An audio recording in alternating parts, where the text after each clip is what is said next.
Now, for me, what I went out and did is bought a couple of cans of spray paint and some poster board and started a business spray painting dumb shit that didn't even look like nothing onto poster board, and people paid me for it. I know that was it sounds stupid, but it could be a million different things. I've sold toys, I've sold roses, I've sold candy, I've done around and done dumb shit that you can go out and buy at a surplus and sell for a little bit more just to be able to make it.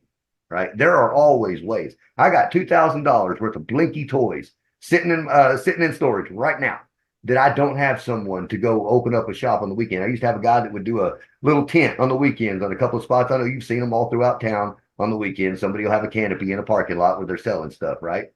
Okay, we did that. Now I used to do that. Now I've got other things going on, but I do put people to work out there doing it, and it's performance based.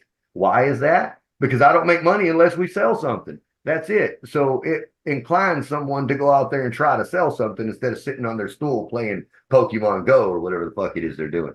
Right? If they're out there working and selling stuff, they get to make money, and so do I. If they're not, then I'm not out anything, and neither are they. They just got to spend their time in a cool parking lot.